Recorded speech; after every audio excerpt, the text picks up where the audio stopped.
7 दिवसाचे हिवाळी अधिवेशन पार पडले। हिवाळी अधिवेशनात राज्य सरकारच्या वतीने मोठमोठ्या घोषणा करण्यात आल्या। तर तिथेच शेतकरी, सामान्य जनता, महिला आणि कायदा सुव्यवस्था या सगळ्याच्या संदर्भात बोजवारा राज्यभरात उडाला असल्याचा आरोप विरोधकांच्या वतीने सातत्याने केला जातोय। मात्र आरोप प्रत्यारोपांच्या फेऱ्यामध्ये सामान्य जनतेला काय मिळाले याचं उत्तर अजूनही मिळालेलं नाहीये। सविस्तर पाहूयात।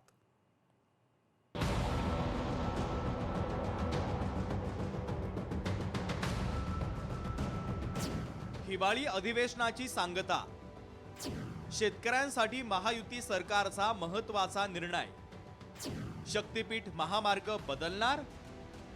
नागपूरचं हिवाळी अधिवेशन सुरुवातीपासूनच सरकारी आणि सत्ताधारी पक्षाच्या आरोप प्रत्यारोपांच्या फेऱ्यांमध्ये अडकलेलं होतं। 8 डिसेंबर ते 14 डिसेंबर असं 7 दिवसाचं अधिवेशन पार पडलं। हे अधिवेशन अधिक दिवस घेतलं पाहिजे अशी मागणी सुरुवातीपासूनच विरोधी पक्षांनी केली। तर 7 दिवसाच्या अधिवेशनात जनतेचे आणि विदर्भाचे प्रश्न हे सरकारने मार्गी लावले असं आश्वासन सत्ताधारी पक्षाकडून देण्यात आलं। आरोप प्रत्यारोपांच्या फेऱ्यांमध्ये पार पडलेले हे हिवाळी अधिवेशन विदर्भाच्या जनतेला आणि महाराष्ट्राला नेमकं काय मिळालं हा सवाल अद्यापही अनुत्तरितच आहे। महिला सुरक्षा, बालक बेपत्ता होण्याचा मुद्दा, शेतकरी कर्जमाफी, शेतकरी अतिवृष्टी मदत आणि राज्यभरात बिबट्याच्या हल्ल्यानं पसरलेली भीती हे महत्त्वाचे मुद्दे अधिवेशनाच्या काळात गाजताना पाहायला मिळाले। तसंच मुंबई महानगरपालिका आणि इतर महानगरपालिकेच्या निवडणुका डोळ्यासमोर ठेवून मुंबईतील पुनर्विकासाचा प्रश्न, पागडी घर पद्धतीचा मुद्दा तसंच सिडकोच्या घराच्या किमती कमी करण्याचा निर्णय सरकारनं घेतलाय। यावरूनही विरोधकांनी सरकारवर अनेक आरोप केले। अरे बाबा, सकाळी 9 वाजता अधिवेशन सुरू व्हायचं, रात्री 2 वाजेपर्यंत चालायचं, पण सगळे विरोधी पक्ष यामध्ये फक्त स्टंट करणे आणि विरोधी पक्षनेता, बस विरोधी पक्षनेता। अरे कामाचं, लोकांच्या प्रश्नाचं राहिलं बाजूला, विरोधी पक्षनेता आहे का विरोधी पक्ष? अरे लोकांनी तुम्हाला तेवढी संख्या नाही दिली, तुम्ही पुढच्या वेळेत जाऊन तो प्रयत्न करायला पाहिजे विरोधी पक्षनेता एवढे तुमचे आमदार आणण्यासाठी। त्यामुळे हे जनतेने त्यांची जागा दाखवलेली आहे। त्यामुळे त्यांनी आरोप कितीही केले तरी सुद्धा आम्ही आरोपाला कामातून उत्तर देणार। या 7 दिवसाच्या अधिवेशनात विधान परिषद आणि विधानसभा या दोन्ही सभागृहाचं चाललेलं कामकाज यावर एक नजर टाकूया। विधान परिषदेचं कामकाज, बैठकांची संख्या 7, कालावधी 48 तास 16 मिनिटं, रोजचं सरासरी कामकाज 6 तास 53 मिनिटं, मंत्री उपस्थित नसल्यानं वाया गेलेला वेळ 40 मिनिटं, शोक प्रस्ताव 3, 6 विधेयकं मंजूर, सदस्य संख्या उपस्थिती 88.68%, सदस्यांची कमीत कमी उपस्थिती 45.28%।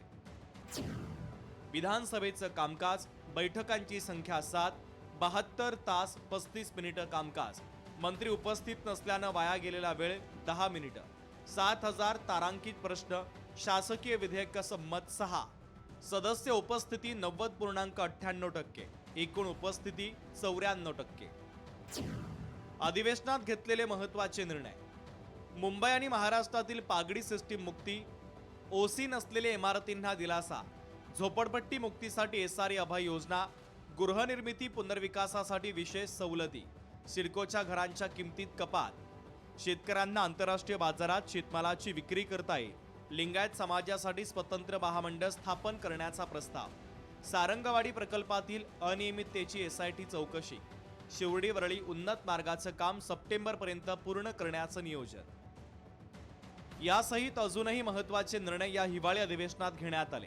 शेतकऱ्यांना आणि राज्यातील जनतेला सरकारवर विश्वास असून नेहमीच राज्यातील सामान्य जनतेच्या आणि शेतकऱ्यांच्या मागे हे सरकार उभा आहे। अतिवृष्टीबाधित शेतकरी 92% शेतकऱ्यांपर्यंत मदत पोहोचवण्यात आलेली आहे। इतर शेतकऱ्यांपर्यंत मदत पोहोचवण्यासाठी केवायसीच्या ज्या काही अडचणी असतील त्या देखील तात्काळ दूर करून स्वतःही शेतकऱ्यांपर्यंत मदत पोहोचवली जाईल असं आश्वासन मुख्यमंत्र्यांनी दिलंय। तर गेल्या अनेक वर्षापासून मुंबईच्या बाहेर पडलेला मुंबईकर पुन्हा मुंबईमध्ये स्थायिक होईल, त्याला स्वतःचं घर मिळेल, त्याला राज्य सरकार घरांच्या योजना राबवतो आणि त्यासाठी जवळपास 15,000 कोटी रुपये सरकार खर्च करणार असल्याचं उपमुख्यमंत्री एकनाथ शिंदे यांनी सांगितलंय।